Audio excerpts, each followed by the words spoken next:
So when you're working by yourself and you don't really have the proper tools, you do what you got to do. I got two sides up here, fixing to break for lunch, and I did the back wall first. Got it glued up. Really no way to support it. I just had to push it in and get it as flat as I could. And then the side, I was able to do this springboard thing. I know guitar builders use this method a lot. They'll have a jig to where they can put the bowing pieces of wood in to hold tops down, stuff like that. Anyway, got two walls in, and gonna break for some lunch, and then tackle the real doozy here with two holes.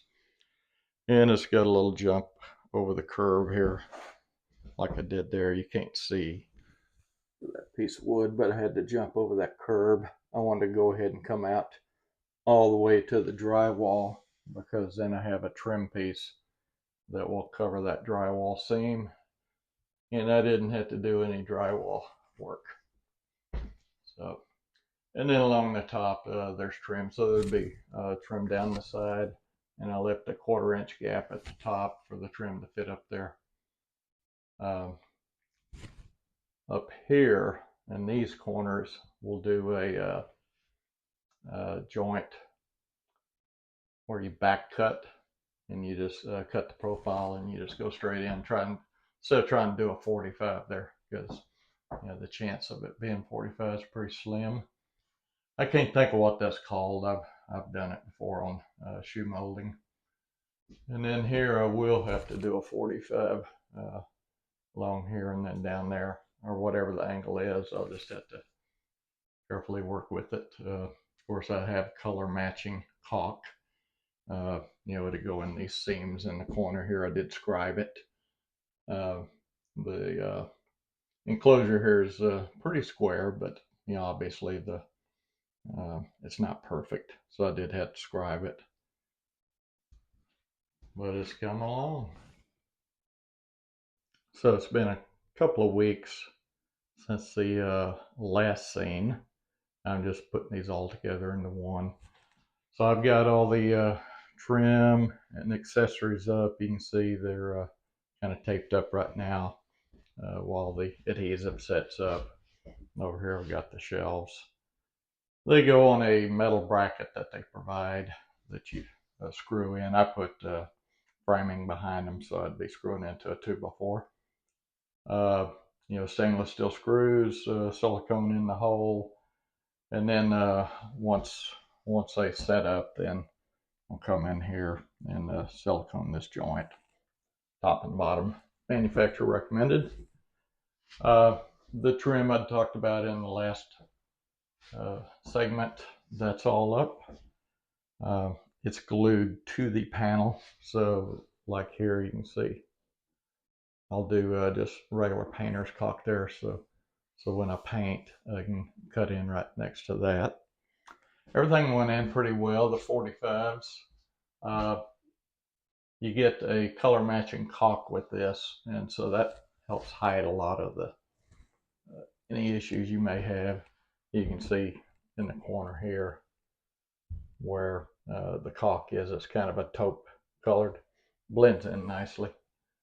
So I'm pretty happy with that. Even along the base, you can see where I caulked that. It overhangs, and the lip of the pan goes up a good 1.5 inches, but I just want to make sure water didn't splash up. I got my straight from Amazon, China, I'm sure, my garb bar put in here. Thought that was funny. And then these are the niches that FlexStone makes. They get glued in with the adhesive. I framed in at the bottom and to the left side of them, because there is a stud there. So I framed in. I moved the stud over just about 1.5 inches to keep this from just butting up to the corner, so I can get the caulk gun in there and caulk them once these set up. The manufacturer also recommends that you caulk all these joints right here all the way around. I don't think you'd have to do the top, might as well. This is actually the finished material that they glue on top of a solid tub that goes in there. You can maybe see here that this is moving, so this is not watertight. Water would go in behind this and into that tub and then drain out and come out from underneath here.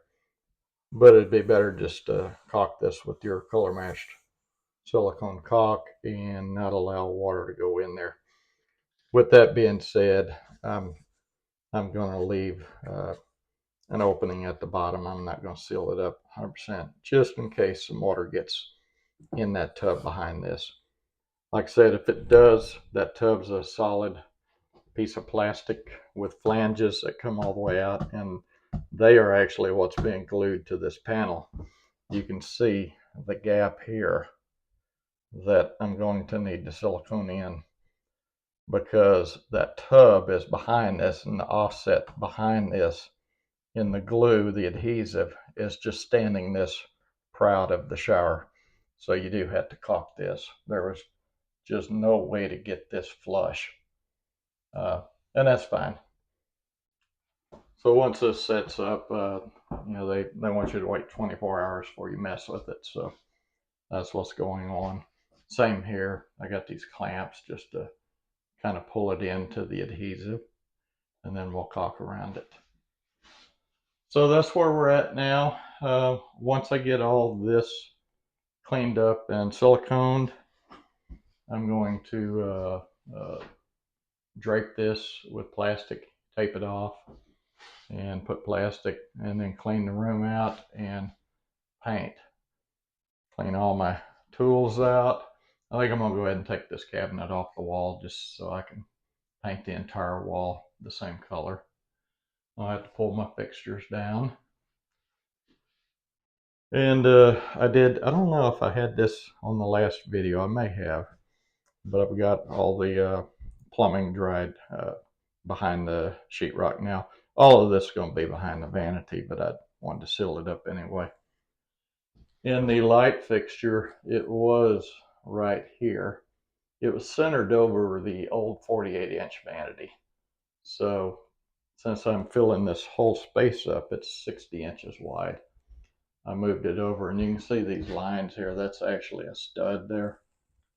So I did a little carving in there so I could get this box over.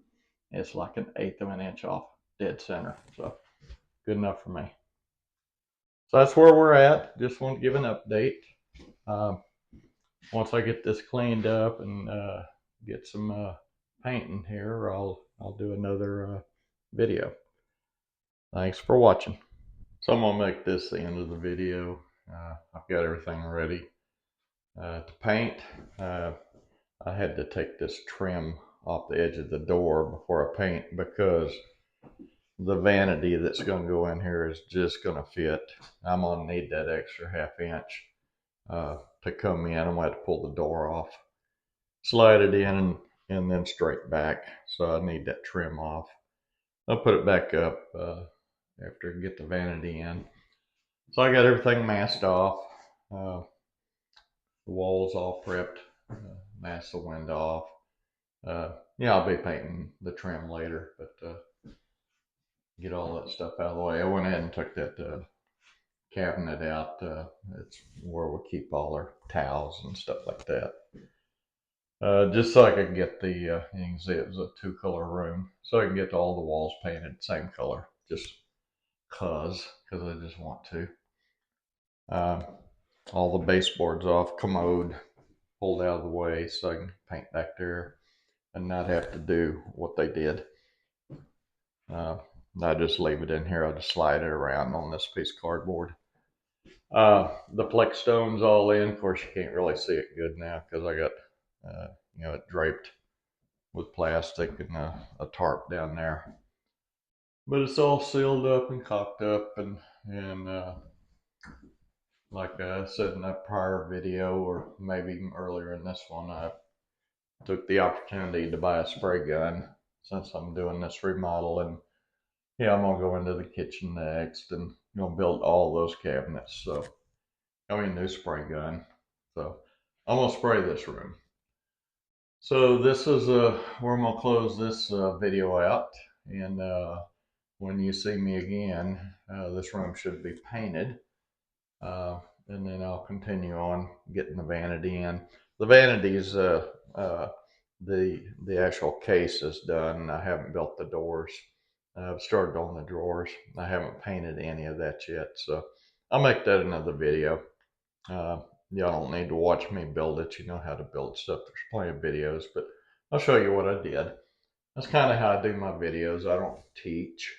If I run across something that I thought is really useful, that I haven't heard anybody else speak about, I'll bring it up. But I'm not about step-by-step guide, anything like that. Plenty of videos out there. Anyhow, that's where we are right now, and thanks for watching. See you in the next video.